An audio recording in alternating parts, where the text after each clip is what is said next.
The hotel industry is reeling under the pressure of yet another COVID wave, with the new Omicron variant adding to the fears that strong recovery seen earlier this year could be interrupted.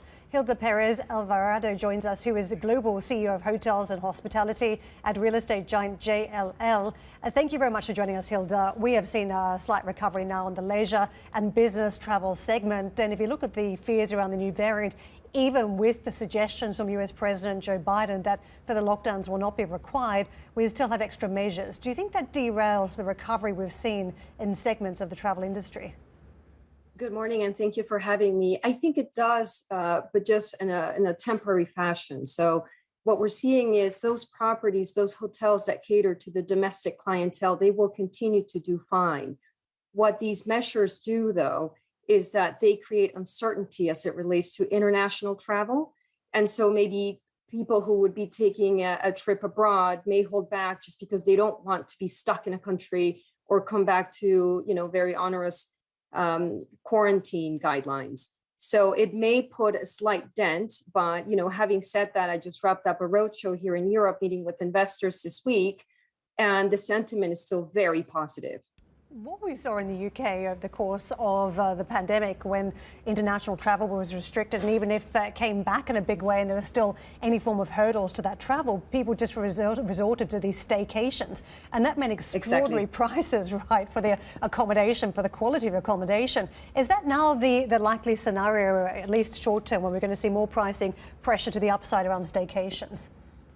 I think so. If you look at what has happened over the last 2 years, there's been a massive accumulation of savings.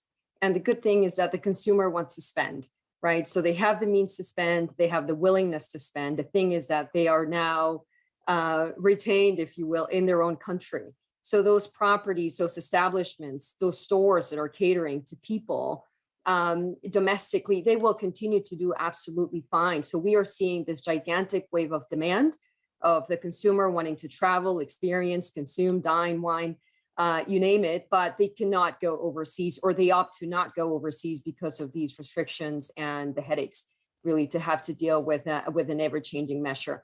The way we see these restrictions that are being imposed currently by the government, we see this mostly as the biggest vaccination campaign so far. If you see, it's not that the US is shutting borders, for example, they're just requiring for people to be vaccinated or to have PCR tests. So, the demand is still able to come. It's just a little bit of a hurdle. But I think you hit the nail on the head. Those properties that are catering to domestic, to local clienteles will continue to do absolutely fine. We will see additional pricing pressure.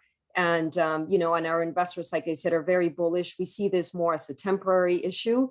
But the reality is that people are long on the sector. On hospitality, real estate, and anything that has to do with travel and tourism. The last point I will make is that there does seem to be a gravitation towards any asset that caters to leisure. So staycations, resorts, et cetera, anything that caters to leisure, outdoor hospitality will continue to do very well.